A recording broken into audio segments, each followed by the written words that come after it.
Good evening. Welcome to ArtsEmerson. My name is Kathy Yao. I'm the Associate Director of Institutional Giving at Office of the Arts and ArtsEmerson. I am a petite Korean-American woman with very short black hair. And tonight I am wearing a denim shirt, a dark blue blazer, tan pants, and rainbow-colored heels. We are thrilled to have you with us for what is always one of our most joyous events of the year, our annual live season preview event. Yeah. Before we begin, I would like to offer a land acknowledgement. At ArtsEmerson, we hold ourselves accountable to the work of undoing oppression and advancing equity to overcome our city's bitter history of segregation and racial inequality.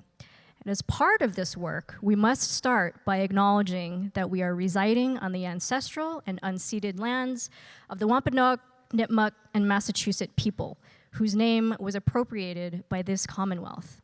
And we encourage you to support living Indigenous people in our region today. And the North American Indian Center of Boston is a great place to start. Lastly, please silence your cell phones. Take a moment to note the exit nearest you. In the event of an emergency, please proceed through that exit and away from the building. And now, let's get the evening started. Hello, Boston!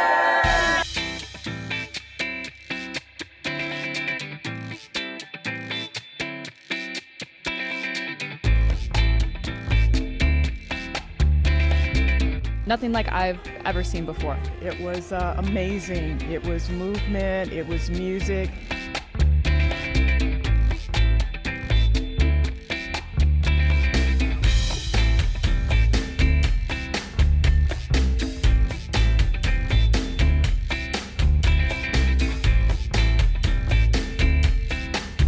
Five stars. I loved it. It was so great.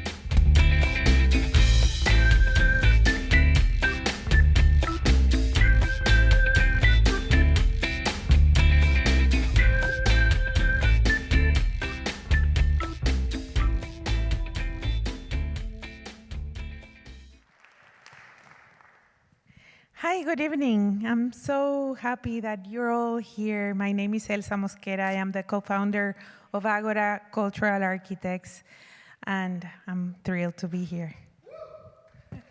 Good afternoon. Good afternoon. My name is Kenny Muscari, and I'm the current Chief of Arts and Culture for the City of Boston. And it is an honor to be among friends on stage. And thank you so much for the preview of this season at Emerson. Hi, everyone. My name is Julia Propp, she, her. I'm the Senior Director of External Affairs at Boston Lyric Opera, and I'm a short gal with a blue blazer and loafers on. And my name is James Monroe. I'm the Creative Director of Strategic Programs at the Museum of Science, Boston.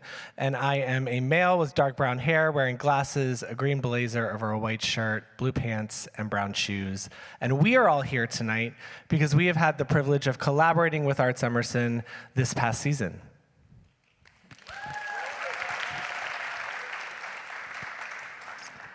I am a middle-aged Latina wearing a black sweater with a brown skirt and big golden earrings.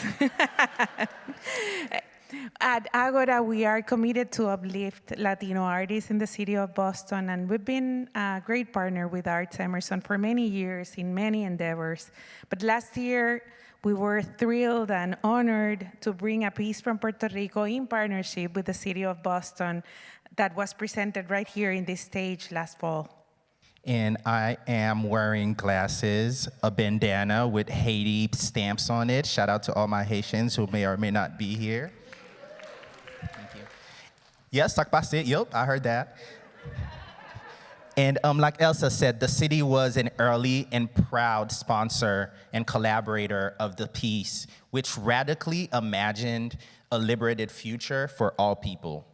Uplifting the stories from around the globe is what makes ArtsEmerson such a foundational piece of Boston arts and culture landscape for the past 15 years.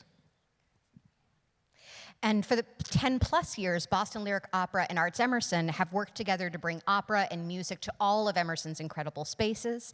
This past year, we were fortunate to co-present a reimagining of Vivaldi's The Seasons by the esteemed Sarah Rule. ArtsEmerson was a key partner in ensuring that our shared values were front and center, as was a key partner also with keeping climate justice front and center. We were grateful for our collaboration, particularly around our Rising Waters, Rising Voices initiative, and are thrilled to be partners in building us toward a more sustainable and just future. And at the Museum of Science, we believe in the power of wonder to ignite meaningful conversations about our world and our universe. This month, we were so proud to collaborate and co-present Theater Me Too's Utopian Hotline in the Charles Hayden Planetarium, marking our first collaboration with ArtsEmerson. When their team approached us over a year ago with the bold idea to stage this piece in our planetarium, we jumped at the opportunity. I know that this will be the first of many ongoing collaborations with their organization, especially as we continue to partner more broadly with Emerson College across the museum's current year of being human. Utopian Hotline stands as a centerpiece of that partnership and truly is the epitome of what Boston's cultural institutions can do when we come together. And yes, please. I'm also grateful for the partnership between the Museum of Science, ArtsEmerson, and supporting Boston Family Days, which is a program by the administration to make sure that Boston students and their families have access to free monthly arts and cultural experiences across institutions across the city. So thank you for that partnership. And it's been 15 years since ArtsEmerson was founded in 2010 to set out to foster positive change in this historical segregated city. For 15 years, they have opened their stages and their screening rooms to people of Boston, uplifting work that connects and inspires all of us. We know the arts and uplifting artists is work that is more important than ever. We're all here tonight because we know that we can't do it alone. I think I speak for all of us here when I say I'm excited for ArtsEmerson to continue their impact in this great city, and here's to another 15 years.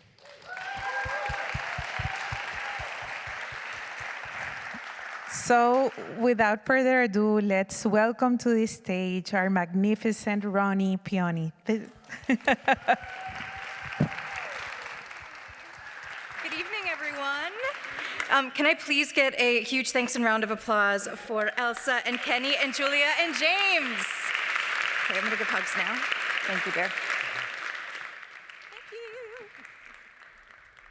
That was really beautiful and heartfelt. Thank you. Thank you, darling. I love you. Aww. Okay, they're so amazing. I feel really honored to have them on our stage to open this event. Hey, Boston. You braved a lot of rain to be here. Thank you so much. It's so good to see all of your faces. So yes, hello, I'm Ronnie Pinoy, she, hers. I'm Laguna Pueblo and Cherokee, and I'm the Interim Executive Director and Director of Artistic Programming of ArtsEmerson. So my self-description is that I'm about 5'6", shoulder-length brown hair, I'm wearing a white sundress with sunflowers, not sunflowers, flowers on it, and brown shoes. And then, yeah, so thanks again for being here tonight. It's so good to see all of you. And as you just heard, the theme from our past season really was about connection. Connection in the face of challenges, and we're excited to keep that theme alive next season by exploring and celebrating our collective resilience. Boston is an arts city, hungry for diverse work and narratives, and we are committed to delivering on that promise. Now, this season in particular is so special because, as Kenny mentioned, ArtsEmerson is celebrating our 15th year in the city of Boston. Yes, so for 15 years, we have been privileged to uplift artists and works from all over the globe that prompt key conversations and connect us across difference. And this year is no different. Last year, we presented 8 projects from all over the globe that told stories about so many of the challenges we face, but also presented ideas about how the world could move past those challenges. Our presentation of the hilarious and searing It's a Motherfucking Pleasure, still a pleasure to say that title, completely sold out its run in April at the Jackie Liebergott Black Box, and The Life and Times of Michael Kay recently received an Elliot Norton Award for Best Visiting Play. So congrats to both of these stellar international pieces. Yeah. So as we look ahead to what's to come, if you're new to us, or perhaps have always wondered what makes an ArtsEmerson show an ArtsEmerson show, we tell stories that incorporate circus, multimedia, international, and indigenous perspectives, stories from the African diaspora, solo work, and contemporary music theater. I should be able to rattle those off, but I worried I might be nervous, and so I have my little cue card still. So we don't always get to all of these every single season, but we get pretty close, as you'll see. So with that in mind, let's dive into next season. So, for longtime ArtsEmerson fans, this first piece is sure to excite everyone. Dun, dun, dun, The Fourth Witch. So first we have The Fourth Witch from Manual Cinema. So longtime ArtsEmerson fans are well aware of the incredible artistry of Chicago's Manual Cinema. This is our 4th collaboration with this incredible company, and we have worked previously with them on Ada Eva, The End of TV, and most recently a sold-out run of Frankenstein, which some of you might remember, in 2023. This October, just in time for Halloween, they will take on Shakespeare's famous Scottish play, not gonna say the title, Scottish play, through the lens of a young girl orphaned from war, who becomes apprenticed to 3 witches. Let's take a look. Hi, my name is Sarah Farnese, and I'm one of the artistic directors of Manual Cinema. Manual Cinema is an Emmy Award-winning company that makes stories for both stage and screen.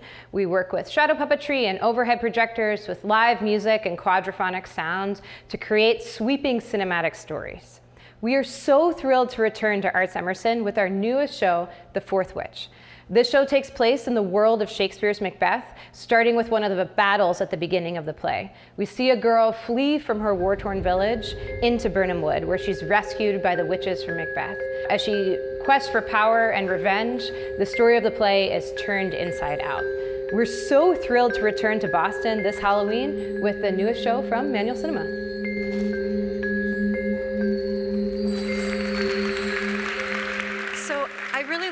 Manual Cinema's signature style that allows the audience to watch the making of the show while they watch the show.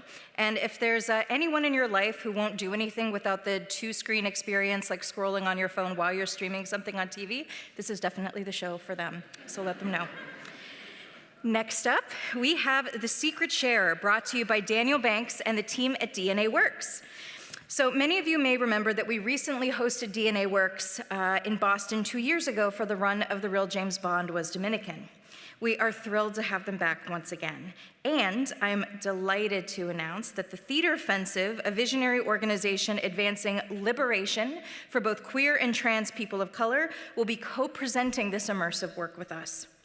Sadly, Daniel Banks, who's the co-founder of DNA Works, he really wanted to be with us tonight, but he's under the weather, which of course, we've all been there.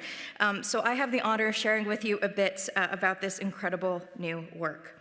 And I want to begin with a content advisory that I'll be referencing self-harm and hate crimes in my upcoming description. Okay. So Daniel first read The Secret Sharer by Joseph Conrad as a senior in high school at our very own Boston Latin. It was moving for him to read a story about 2 men who found solace in each other's presence and a shared intimacy. To Daniel, it felt like something he too had longed for but did not seem normal, as he put it. So he carried that book with him for many years, and finally, after college, he imagined it as a dance theater piece. Flash forward to 2015, Daniel began to read more and more reporting about the suicides and murders of LGBTQ Q2SPIA plus teens, particularly global majority, aged 15 through 17, the same age that he was when he read The Secret Sharer. And he felt deeply that DNA Works needed to do something to create intergenerational spaces of belonging and healing. spaces for queer youth and elders to come together and share their life experiences, to reflect back to one another the possibility of loving, supportive, queer families of choice and a fruitful, satisfying, joy-filled life. So the co-creators of The Secret Share span from ages 20 to 60, and the work sparks more than a conversation. It creates in the piece itself an embodied space of hope and healing. And to say more, I have with us tonight the extraordinary Giselle Bird, Executive and Artistic Director of the Theater Offensive. You look beautiful. This outfit. Thank you so much. Good evening, y'all. Good evening. Should I self-describe? Oh, yes, please. Yes. I am a proud Black trans woman on the eve of her 33rd birthday. Yes, thank you. Yeah. I am wearing a black corset, a bow tie. Yes, I was inspired by Playgirl or Playboy, whatever. A feathered skirt and a blazer and sequin pumps. I came for the fit today. I love it so much. Well, Giselle, it's deeply meaningful to me to be co-presenting this work with you. This work is made with primarily LGBTQ, Q2, SPIA+, and/or global majority folks for that audience and also for those that love them. And I'm really excited to work with and to learn from my sister. It's just, this is going to be such a joy for me. So I know we talked recently on a couple of Zoom calls about how important it is to create fellowship here in Boston. So I'm hoping you could speak a little bit to that. Absolutely. Well, can you all first turn to someone you don't know and just say, I see you, I embrace you, thank you for being here. I embrace you, thank you for being here.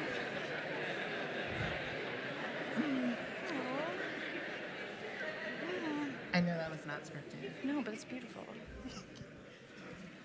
So did y'all make a new friend?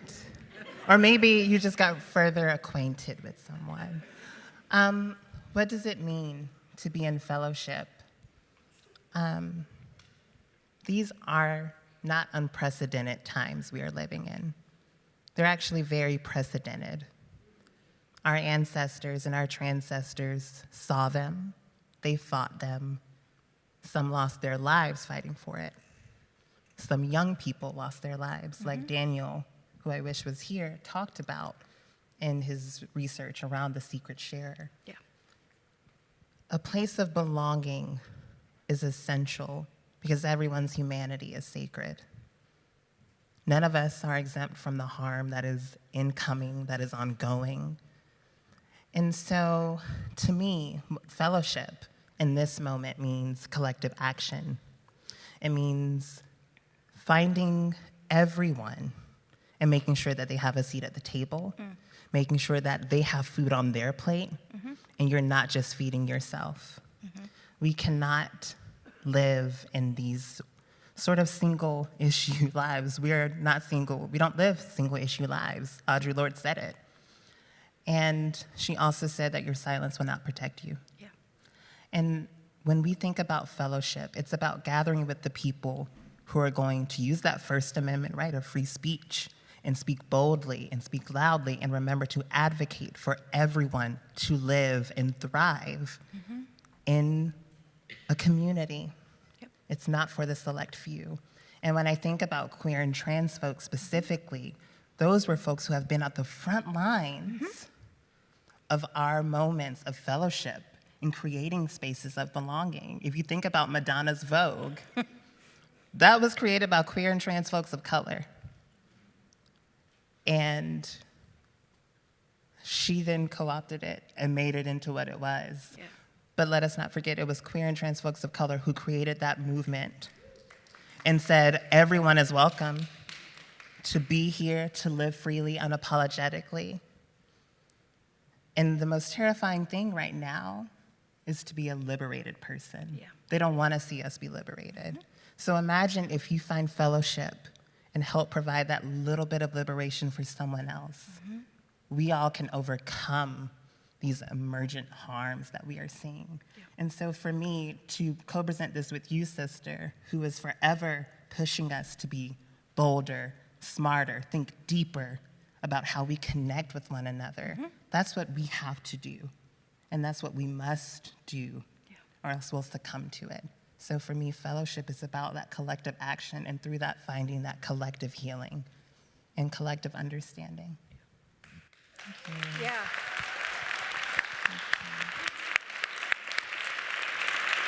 You know, especially as a Indigenous woman, feeling this work as also vocational work, it feels so important for me to be standing in solidarity, because until trans and queer people of color are free, we're not, and none of us are free, right? Amen. So thank you, Giselle, for being here. And I'm so looking forward to working together on this incredible I am process. too. Thank you for the call. Yeah. And for making sure that we answered. You're doing what needs to be done, Queen. Y'all As give are it up you. for Ronnie, No. please. The one. Yeah, thank you. It was beautiful.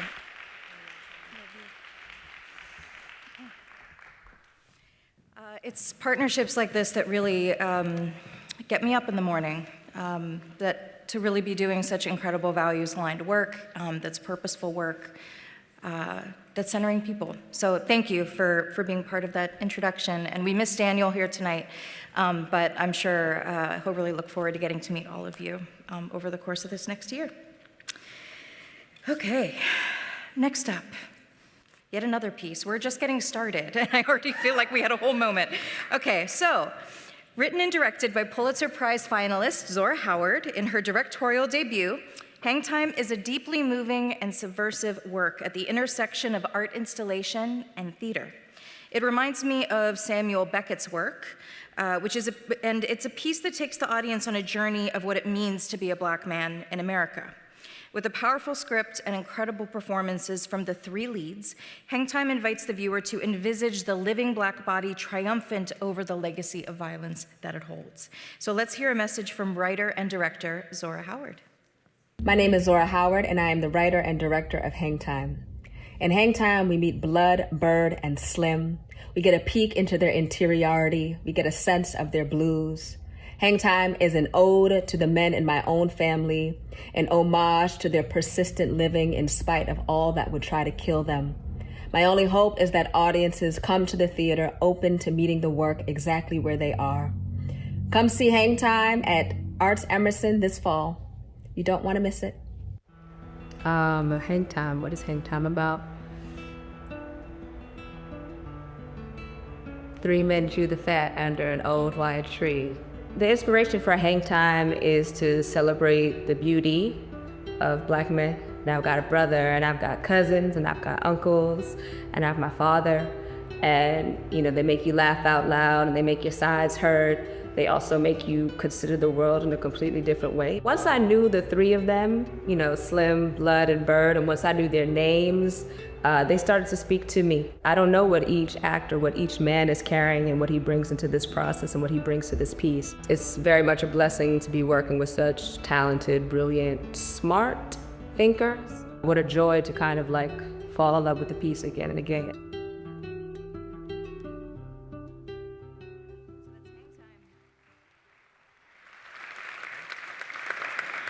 And now I would like to welcome to the stage Gina Marie Jameson and Joy Prince to talk a little bit about some exciting program we have to offer off the stage. Hi, everybody. I am Gina Marie Jameson. I use she, her, hers pronouns. I am the special projects producer at the Office of the Arts, and I am Joy Prince. I use she and they pronouns, and I'm the engagement programs coordinator. To give you a quick visual description, I am a medium height, plus size white woman with red and magenta colored hair, and I'm wearing a white turtleneck sweater and a black skirt. And I am terribly sorry, I will do my visual description. I am a petite and forgetful white woman with brown hair and blonde highlights, wearing a fake black leather dress, because I'm a vegan.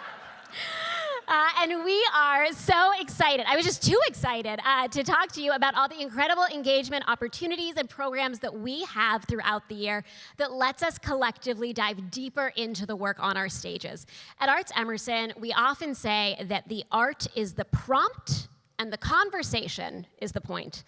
In our signature conversation series, The Point, which is now part of GBH's esteemed Forum Network Library, it invites us to explore big ideas and questions together on stage, where we can hear from both local and national luminaries, community leaders, and change makers. And just this past year, we hosted conversations on puppetry, accessibility and inclusion, and climate justice. For next season, we are doubling our efforts by holding 6 conversations throughout the next year to dive both into the themes of our work here at ArtsEmerson, but also around the national dialogue of the 250th anniversary of our nation. These programs are free, they are open to the public, and we promise they are a good time. Did I mention there's drinks and dessert? And of course, you can always check out our website for post-show conversations happening after our performances and screenings as well. Yes, and another way that you can engage more deeply with the fabulous shows in our season is, of course, through our Play Reading Book Club program. Do we have any PRBC members in the audience tonight? Yes, fabulous. Thank you so much for being here. The Play Reading Book Club has been going for over 10 years now, and it has been engaging the city of Boston in ArtsEmerson's work through a deep dive reading of the plays in our season, with discussion and activities facilitated by our knowledgeable teaching artists. Participants then come see the show together, share food and conversation, and get a special opportunity to connect with people who worked directly on the show.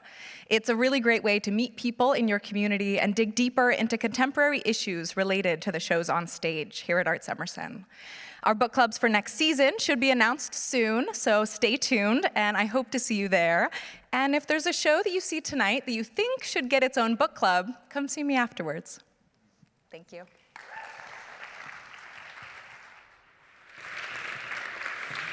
Thank you to Gina and Joy for letting me take a water break. Yes. And now on to more show announcements. So noli timere in Latin means don't be afraid.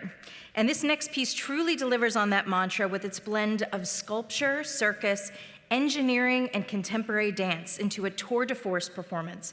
The result of a 7-year collaboration between 2 Guggenheim Fellowship Award winners, director-choreographer Rebecca Leger and renowned sculptor Janet Eckelman, who is based out of MIT, Noli Timere takes audiences on a soaring aerial performance on an extraordinary net sculpture. It's amazing and totally one of a kind, but don't take my word for it.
About this majestic work coming to the Majestic Theater, we have with us this evening one of the incredible minds behind this piece, Janet Eckelman. Janet is an accomplished artist who sculpts at the scale of buildings and city blocks. She has created artworks that have become focal points for urban life on 5 continents. Her TED Talk, Taking Imagination Seriously, has been translated into 35 languages and viewed by millions. She received the Smithsonian's American Ingenuity Award for Visual Art, and on Oprah's list of 50 things that make you say wow, her art ranks #1. So please give a warm welcome to Janet Eckelman. Thanks for being here. So nice to be here in person, Ronnie. Oh, yeah. So Janet, thank you so much again for being here this evening, and we're so excited to be bringing Noli Tamari to Boston. So can you tell us a little bit about how this partnership between you and Rebecca came to be? Well, in 2018, I was invited by Princeton to keynote a conference on the intersection of art and science. And they were premiering a dance by Rebecca, and I just started talking with her, and we were both so intrigued by how humans have this ability to adapt to very difficult, changing conditions. Yeah. And that has led to a 7-year continued development and collaborating, which is leading to what's coming here to Boston, Noli Tamari. It's incredible. I mean, when the first time that I saw the video, my head kept tilting, going, "Are they doing that? Oh, that's what they're doing. Okay, great." So Noli Tamari marks the first time that, or has marked the first time performers will move upon and within one of your suspended sculptures. Yep. So how did you approach this challenge? Well, my vision was that I wanted to create a world that reflected how I feel right now, where I learn about our planet and how it is being impacted by us humans and how we in like are being impacted by it. And I wanted something that reflected that. And we're not equal. You know, the forces of our planet are different scaled than our forces. And so this is an exploration of that, where behind the scenes, there are 4 backstage people manipulating the sculpture like a marionette, and then there are 8 dancers whose bodies, as the weight of their feet or their limbs move, that changes the shape of the sculpture. So it's this continual mutual interconnectedness that's unfolding. Oh, powerful. I mean, so I do, love what you're saying about the kind of push and pull that's happening there. It does really seem like the piece then is asking this question about how do we find a way to move towards an unstable world, right? So what do you hope that audiences take away from this piece and from that tension? Well, it's also a piece about love and about mutual interdependence and how we can move forward without fear. And so, I mean, just my own experience watching this for the first time, I just felt overwhelmed with emotion, and that was kind of the message I was hearing, this kind of journey it takes you through. Incredible. Well, thank you so much, Janet. It's really such an honor to have you with us tonight, and I can't wait to see Noli Tamari. Thank you. See you later.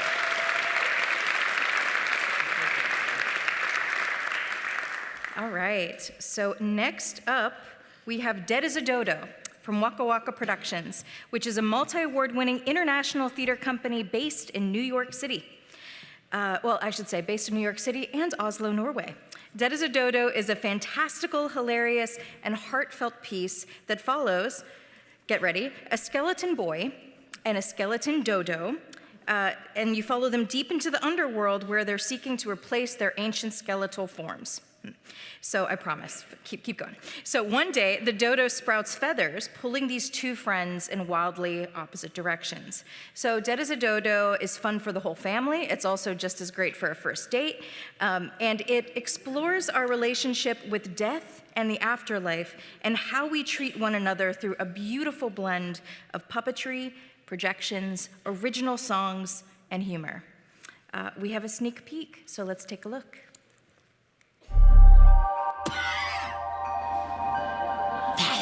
Feathers! Dodo, are you coming back to life? Lies. The surface is dead. Nothing lives anymore. Let us out, please!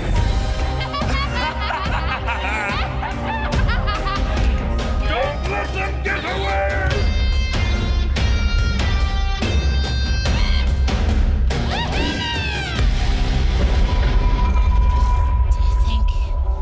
Monsters? Dodo. I'm disappearing. I'm not ready.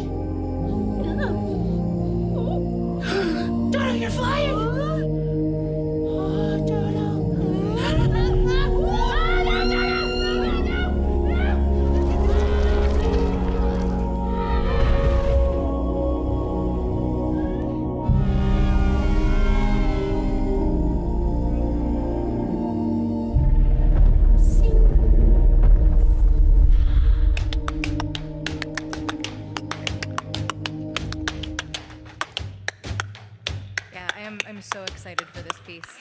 Yeah.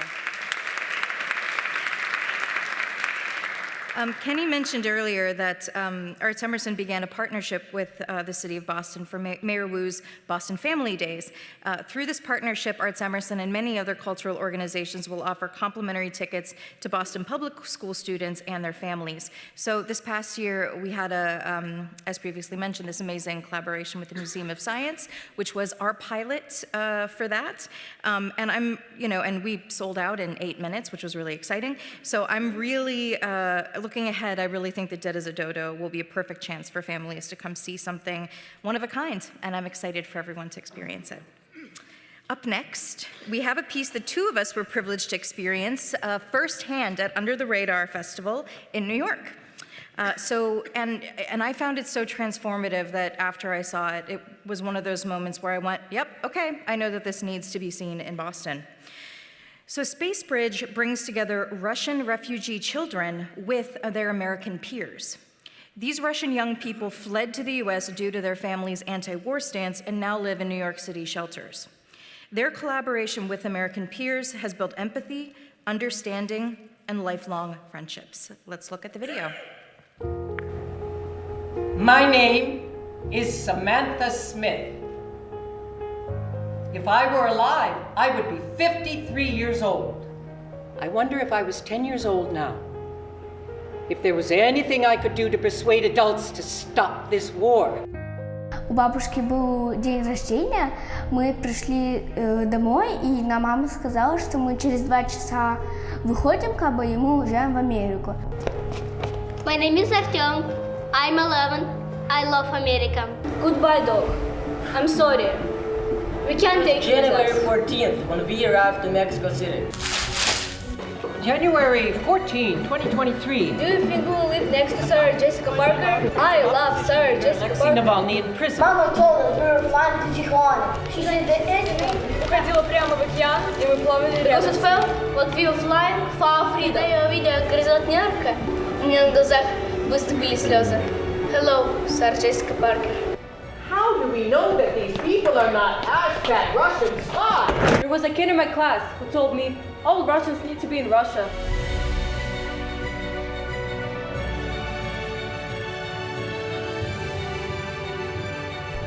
I represent the 73% of Russians on stage who live in a shelter. I represent the 13% of us that have never traveled abroad. 27% of us do not think our family will pass the asylum interview.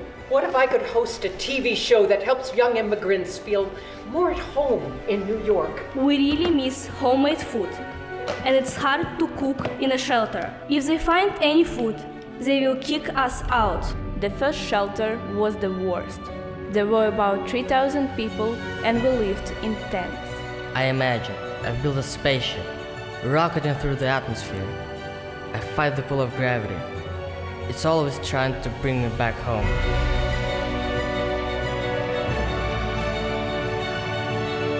Мы не могли полететь в Россию, чтобы попрощаться с дедушкой. We couldn't fly home to say goodbye.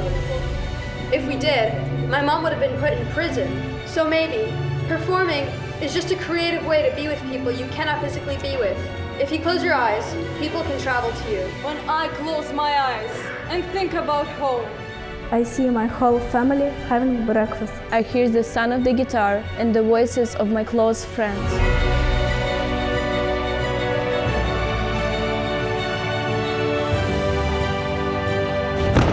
More than 2 million people are currently waiting for the opportunity to demonstrate their eligibility and learn whether the federal government will grant them asylum. This issue will destroy New York City.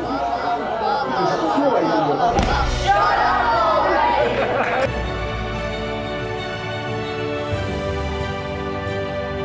Dear Honorable Immigration Judge, I'm writing this letter to tell you how much Artyom has connected with all of us. I'm so happy to have met her, and I cannot imagine my life without her. I can see him growing into a strong, confident person. So the least you can do is let her stay. We are proud to stand here and feel very lucky to have met people who support us. We have Drake and Tiara. Adele. We have Space Bridge. And Samantha Smith.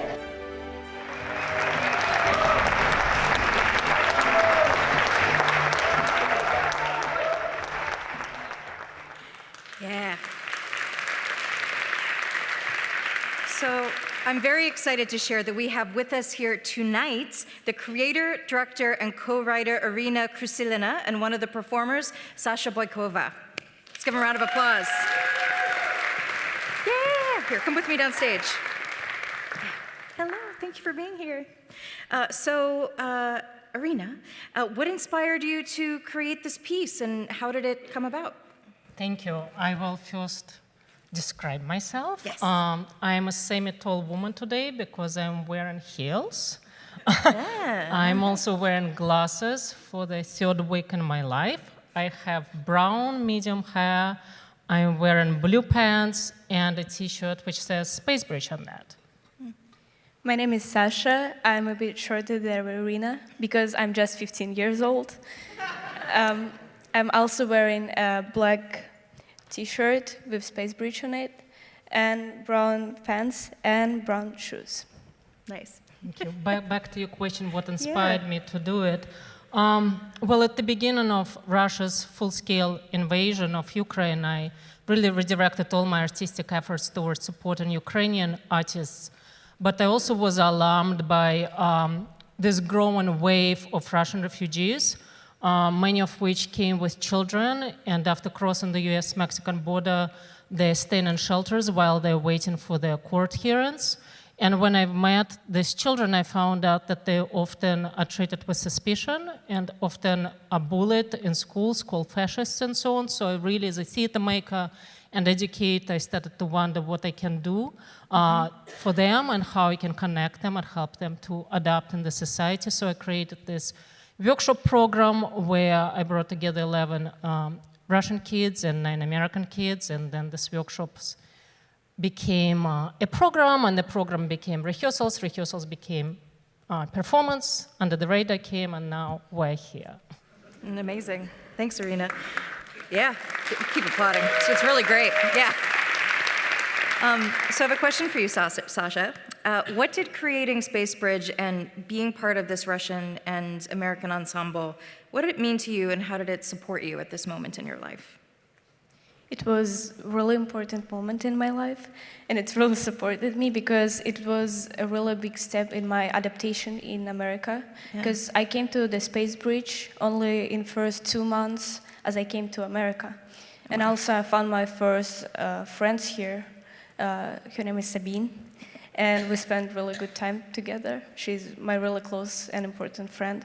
And it also was really important for me to feel that I'm not alone in my immigrant experience, that I'm not the only person who goes through all this experience. Yeah, no, thank you, Sasha. Yeah. A little applause. And one more question I have to you both. What would you like Boston to know, whether it's about the show or anything at all? I would like Boston to know this creating this piece was actually not easy because we got some pushback, and I was often asked why would I send the stories of children who come from the aggressor country, and you know, it was a good question, but also what it really, I think, showed to me that underneath this political criticism there was something very disturbing which was happening, that we as human beings have this disbelief that we can really emphasize with more than one group of children. And I'm very grateful to be here and very grateful for you to bring us to the city of Boston, and just want, you know, the audience to have an opportunity to extend empathy towards children who come from the other side. Yeah, thanks, Irina. Yeah, Sasha? I also want to say something what I learned recently. Thanks for Space Bridge also, that home, it's not something that belongs to just a building or a specific place in this world, but home is something that you have inside you and something what you can find no matter in what country you are in. Something we could all afford to remember. Thank you. So thank you to Irina and Sasha. Thank you for being here. Thank you so I'm going to give much. you more hugs. I can't not give you more hugs. Except, okay. Thank you. So I would love to welcome in this moment our very own Susan Chinson from ArtsEmerson to speak a little about our film programming. There she is. Good afternoon. Oh, good evening, everyone. I was getting a little behind myself. My name is Susan Chinson. I am the Associate Director of Programming and Engagement here at ArtsEmerson. I am also the founding director of the Boston Asian American Film Festival. I use she, they pronouns. I am a 5'7" East Asian woman of average stature, wearing glasses, a red top, and a navy blue bottom. I'm here to tell you a little bit more about our film program. And out of curiosity, how many of you have actually been to a screening upstairs in the BFSR room? Fantastic, but there's not nearly enough hands up out there. So we've got a little bit of work cut out here today, but that's what I'm here to do. Sharing for you for our 15th season, ArtsEmerson is honored to be continuing our partnerships with the Boston Asian American Film Festival, Cinefest Latino, Wicked Queer, Baltic Film, Taiwan Film Festival of Boston, and Roxbury International Film Festival to showcase work from all over the world. At ArtsEmerson, we don't just put the world on stage, but we also put it on screen. Over the past 5 years, ArtsEmerson has developed 3 signature film programs of our own. Projecting Connections highlights Chinese American experiences, especially those connecting to our neighbors in Chinatown. Shared Stories is a spring film series that launched in February of 2020, one of the more helpful things that came out of that time. It is a co-curation by the Boston Asian American Film Festival, Cinefest Latino, and Rox Film. And most recently, we've developed a program of special presentations, which includes the annual Day of Remembrance event held in partnership with the New England Japanese American Citizens League. And it's been an honor hosting screenings and conversations with artists, filmmakers that have been both timely, inspiring, and healing as we live through these current times. Today, I have with me a video to showcase this year's Day of Remembrance, an annual event in remembrance of the executive order leading to the incarceration of Japanese Americans during World War II. This past February, we screened Naboko Miyamoto, A Song in Movement, a biographical film about the legendary artivist, dancer, theater maker, and vocals of the Asian American soundtrack of the 1970s. This is an example of the kind of experience you can look forward to when attending one of our film programs. We strive to ensure the experience goes beyond just watching a film. And as we say here at ArtsEmerson, the art is the prompt and the conversation is the point. And noting in this project that the event actually happened just a month after the inauguration, and it was definitely a space many of us needed.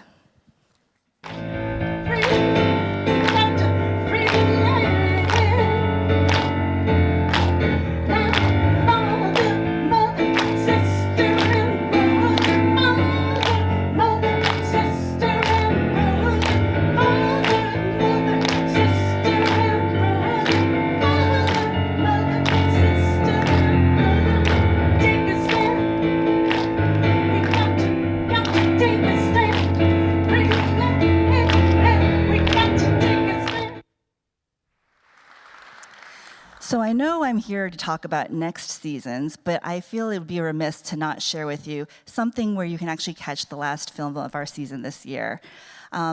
Taking place on March 31st will be an encore presentation of a special presentation of The Glass Worker.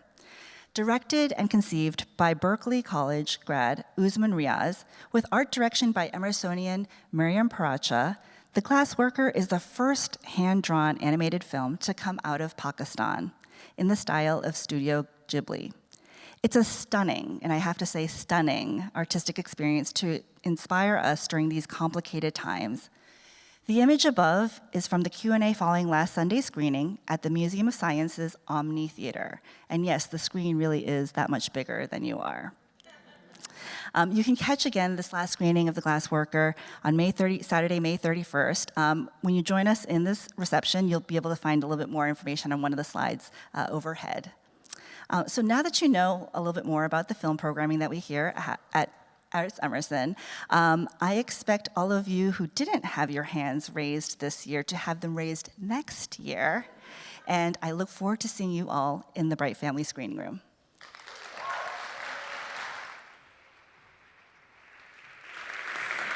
Thank you so much, Susan, and can confirm Susan is such an incredible curator of our screening room, along with countless partners and ArtsEmerson staff, and we're so grateful for her work to bring the screening room alive every year. So thank you, and be sure to stop by, whether it's May 31st for The Glassworker or another film this next season. Okay, now on to even more season announcements. There's so much. Okay. So after many years of following their work, I'm over the moon to be welcoming the multi-talented Ahamefule Oluo to Boston this spring with The Things Around Us. A blend of live music and darkly humorous narrative exploration, this introspective work written and performed by Aham is a rich reminder of the beauty that connects us all. To introduce this piece to Boston audiences, I am thrilled to welcome to the stage the piece's producer, Roya Amir Soleimani. Let's welcome Roya. Thank you, my dear. Thank you for having me. Yeah, over to you. Hi, everybody. It's wonderful to be here. Thank you so much. Thank you, Ronnie. As Ronnie said, my name is Roya Amir Soleimani. I am a short, brown, Iranian-American woman with long, black, curly hair that's tied up right now. I have gold hoop earrings, a gold nose ring, black and white patterned button-up shirt, gray jeans, and black boots. It's a pleasure to be here tonight to share a sneak peek of Ahamefule J. Oluo's The Things Around Us, which is a project I've produced, premiered, and helped to tour over the last couple of years, and one that the artist and I are absolutely thrilled to bring to ArtsEmerson and Boston and to all of you in this very theater in February. Well, I don't know if I want to come to Boston in February, but the weather. But no, we're really excited. The Things Around Us is actually the third in a trilogy of music and storytelling works made for the stage by Oluo. They've been made over the last decade to critical acclaim. The first two were called Now I'm Fine and Susan, which were both large-scale performances that combined big orchestral ensembles and autobiographical stories of hardship and trauma, but told in the style of stand-up comedy, interwoven with the music. But with The Things Around Us, which emerged from and reflects on the isolation of the pandemic, Oluo inverted the formula. So they start by creating an entire symphony of immersive and embodied sound, which is generated, collaged, and layered live by them as a single person on stage in real time, using trumpet, clarinet, electronic looping and effects pedals, and the percussion of ordinary household objects. The sound score is then seamlessly interwoven with darkly humorous observational vignettes of seemingly random encounters with strangers, acquaintances, and friends from over the course of their life. The Things Around Us moves through those stories through a connective sonic soundscape that explores the history of Black American music. So the styles and sounds that they're working with span experimental jazz, New Orleans funeral march, hip hop, and Nigerian highlife, while building a narrative out of these unexpected twists and turns of the stories. And we don't know where it's going until we do. Over the course of the show, the sounds and stories find their way back to each other, an epic yet intimate confluence of monologues and musical moments as a metaphor for the power of social difference, interdependence, human connection, and cosmic events. So I'll leave you with a video that Aham made about the show, just a couple of minutes, and I hope we'll see you in February. Thank you.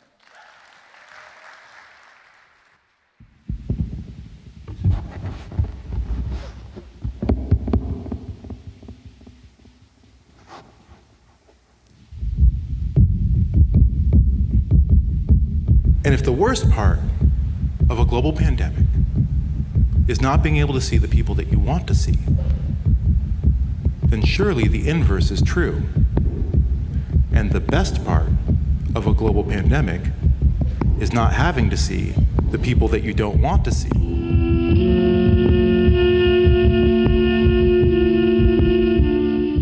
I wasn't gonna say anything. I was gonna be like, hey guys, sorry to interrupt, but it's my birthday, you know, the anniversary of me being alive.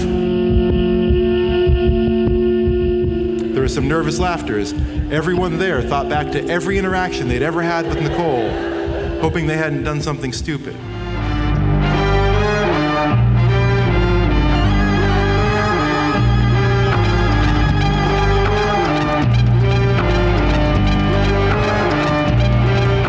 Remember how we used to say that Neanderthals were stupid?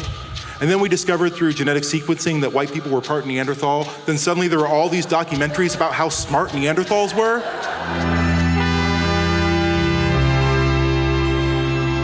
I guess in all these stories, there's a sense of what's supposed to happen, and then what really happens, and then what really happens.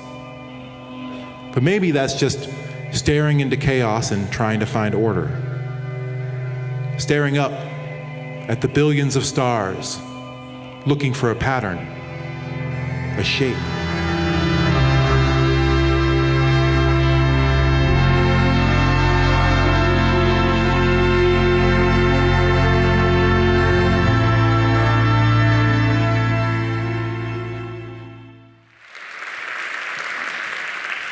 So I really think that Things Around Us is a classic ArtsEmerson show, impossible to describe and incredibly beautiful to see. So what we have next in store for you all is truly the crown jewel when it comes to collaborations. Over the last year and a half, countless cultural institutions across the city of Boston have participated in a 9-play cycle, because it's still ongoing, spearheaded by our friends at the Huntington Theater and from the mind of the multi-talented Emfaniso Udofia. We are pleased to be presenting the Front Porch Collective's production of the 8th play of Emfaniso's cycle, In Old Age. Yeah, right on. And we are especially privileged tonight to have Emfaniso herself here to perform an excerpt from her work. So before she joins us, I'll set the stage. We find Abasiama Ufat in her house in Worcester, Massachusetts. Her children have paid Azel Abernathy, a church-going carpenter, to do some repairs on the house, but Abasiama is haunted. I'll leave it to Emfaniso.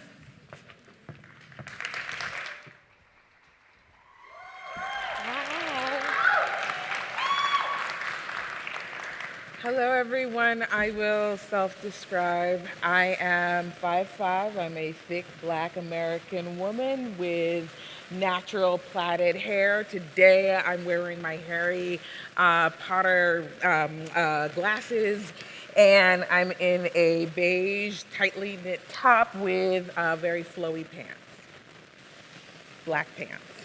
I'm going to be doing a dialogue piece for you today. So over here, my left hand is doing Abasiama, and she speaks in an accent.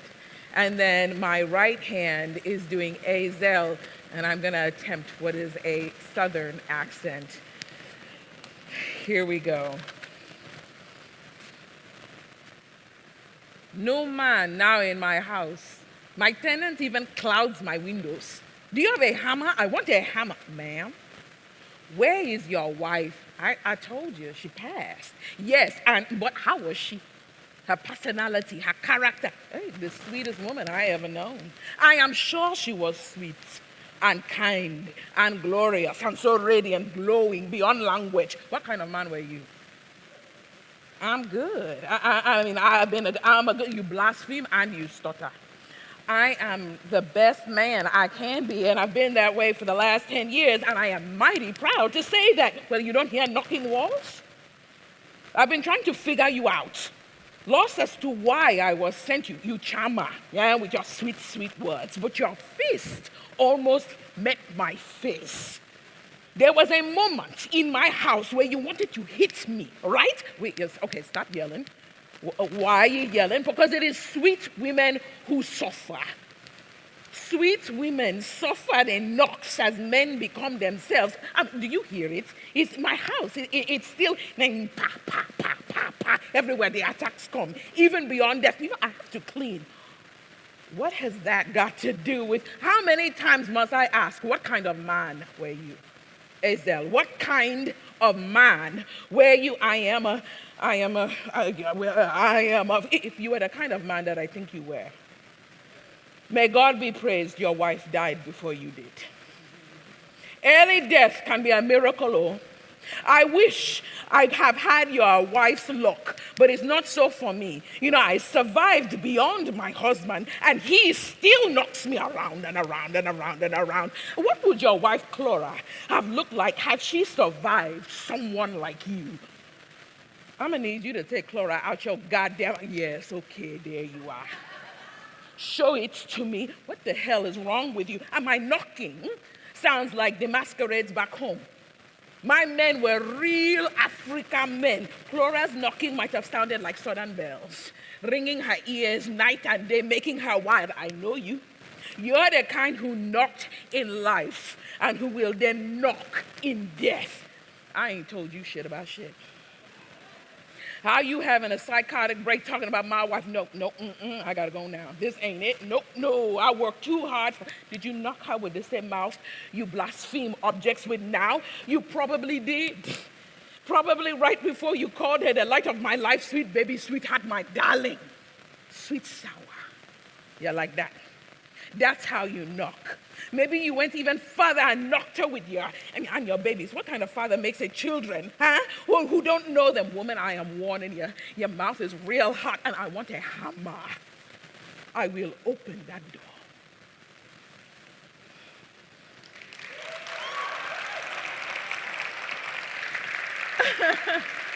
Everyone. Thank you, my dear. Okay, so now I'm so grateful for Enfaniso to do that and to play two folks this evening, in fact, gifted, to join us on stage to speak about the play and the upcoming production. I would love to welcome Maurice Parent of the Front Porch Arts Collective. Maurice. Yeah. So, Enfaniso, while many of us have had the privilege of following this incredible cycle during its first year in Boston, love the Grove, some here tonight may be new to your work. So what inspired you to take on this massive 9-play undertaking? Well, I was an actress first, musician and actress, and I didn't have a lot of parts for myself. And when I was looking out on the theatrical landscape, when we were talking about Africans or African immigrants, they were usually portrayed one way when I was coming up. And so I wanted to make this face. And I also thought migration stories like the one I am telling about lineage stories in this country, that they deserve to have that scale, scope, and for me to grow people over time. So that's why I wanted to do it. Yes, love it. Right on. So, Maurice, what drew the Front Porch Arts Collective to being part of this cycle and in old age in particular? Thanks for having me. And to describe myself, I am an average-sized black man, medium brown skin, bald head, mostly black beard, though this gray chin is coming out more and more prominently. Gray blazer, black turtleneck, black pants, and black shoes. And to answer your question, frankly, we created Front Porch Arts Collective to highlight and spotlight artists like Enfaniso and plays like this. You know, we're a theater company committed to sharing the breadth and depth and beauty of the African diaspora on stages in Boston and around Greater Boston. So it just seemed like a natural fit. And also, when we had the opportunity to join the cycle, we had just completed a 3-year residency at the Huntington, so it felt very natural and very organic. And then we read this play, and you see these titans. They're like titans that get in a room together, and they have these complex, amazing histories, and they explore aging and past and regrets and so much more. So it's a gift to actually get to share, and we're very excited and honored. Amazing. So, I'm particularly moved by the way that comedy actually works alongside real and haunting histories in this very intimate, two-hander work. So can you share a little about who Abasiyama and Ezel are and what you hope their story will inspire in audiences? Yeah, well, these two are particularly funny together because they don't necessarily want to be in the same house at the same time with one another. And Abasiyama is a Nigerian immigrant heading towards the end of her life. And Ezel is a man from the Geechee Gullah South. That accent I did does no justice to what you will actually hear with people who have the training. And he is also looking at the end of their life, and they're reckoning with mortality and reckoning with what they did. Abasiyama being somebody who's long-standing sat in abuse, and Ezel having been an abuser, and they're both trying And sometimes there is nothing funnier than two people trying. And I don't know how other people experience it, but sometimes the humanity, the anger, the rage lives right alongside something very funny. So, yeah. Incredible.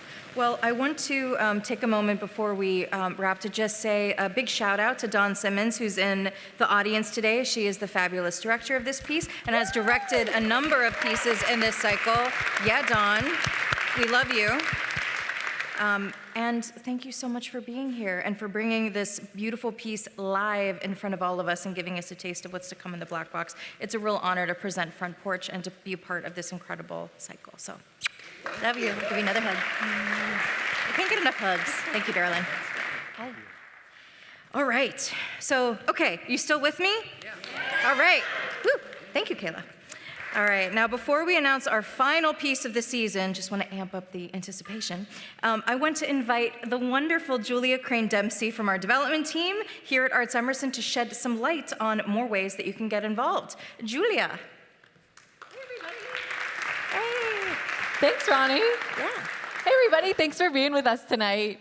My name is Julia Crane-Dempsey. I use she, her pronouns, and I'm the development director at the Office of the Arts at Emerson College and ArtsEmerson.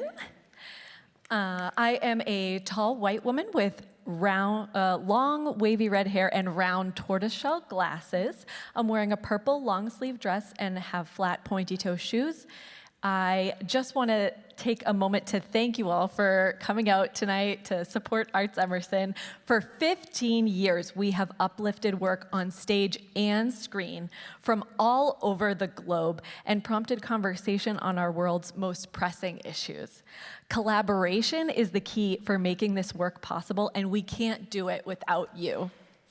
To give a gift of any size, you can visit our website, artsemerson.org. You'll see QR codes posted throughout the theater and in the Randall lobby, which will direct you there as well. We are so grateful for your support. And we have a very exciting event coming up. On Sunday, June 1st, we will have our annual garden party at the DeCordova Sculpture Park and Museum in Lincoln, Massachusetts. All proceeds from this event go directly to our Gaining Ground Fund, which supports work that amplifies the African diasporic experience in America, including many of the shows you just saw announced this evening. So please mark your calendars, check our website for further details, or find me at the after party. Thank you. Amazing. Thanks, Julia.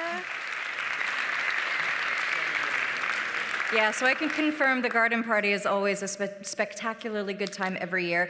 And I'm pretty sure I can guarantee that the weather will be really much nicer than it is tonight. Yeah, sunshine. So now we have our final announcement of the season. So our 25-26 season opener, Food Bank Influencer, written and performed by the incredible Christina Wong. Christina Wong is a Doris Duke Artist Award winner, Guggenheim Fellow, and the first Asian American woman to be named Pulitzer Prize finalist in drama.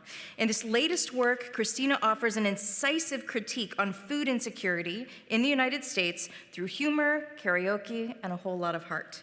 Our team has had the pleasure of seeing Christina perform this piece in development twice at UMass Amherst and also at Arizona State University this spring, and so we really know our community is going to truly appreciate this inventive piece. Christina's passion and joy are felt the minute she takes the stage, and we have a message for you from Christina and some behind-the-scenes footage to share with you today, so let's hit it. I see Mexico City, Panama, Phoenix. Where's Boston? I'm trying to get to Boston. Oh, hey, ArtsEmerson. It's me, Christina Wong, writer and star of Christina Wong. What's the show this time? Food Bank Influencer. And I am so excited to be part of ArtsEmerson. I'm trying to film here. ArtsEmerson's 15th season. So please mark your calendar for September when Christina Wong, Food Bank Influencer, the only solo karaoke musical about emergency food, hits your stage. I wish I could be there with you tonight, but there are no flights to Boston. P.S. This show was about the emergency food system and my love of emergency food and food banks. I know, it sounds really not sexy and like, why would I want to go watch this? Well, one, because I'm giving away food, so it's kind of like you get your ticket money back. Two, because I find a way to talk about emergency food in a way that's sexy. As sexy as all these kind of influencer things around me. Except with canned beans and talking about EBT and SNAP and TFAP and WIC. So if that sounds intriguing at all to you, mark your calendars for September, and I look forward to seeing you then. Bye, Arts Emerson.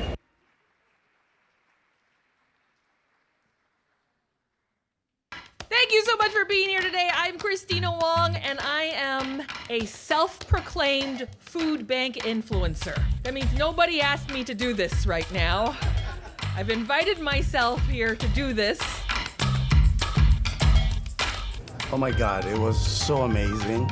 I did not know what to expect. I think Christina is like the funniest person I know. Her enthusiasm towards musical numbers was really, really funny.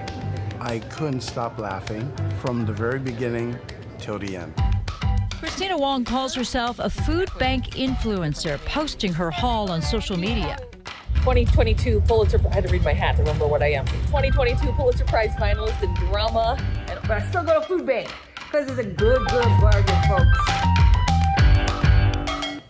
I wish and hope that people, once they hear what Christina has to say, simply go out and help somebody with food, with a gift card, with anything.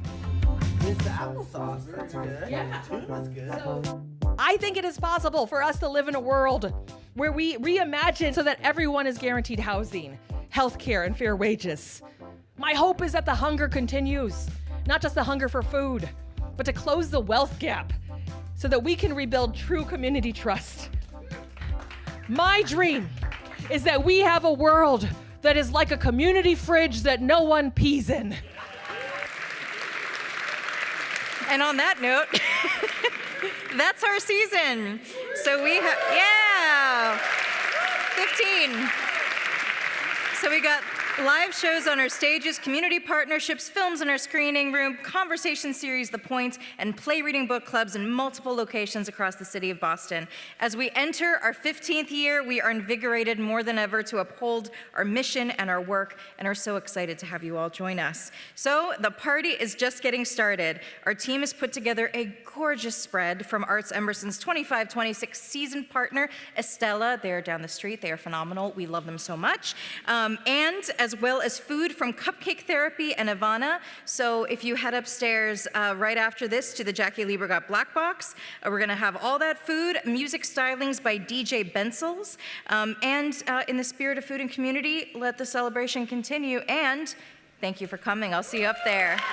Good night.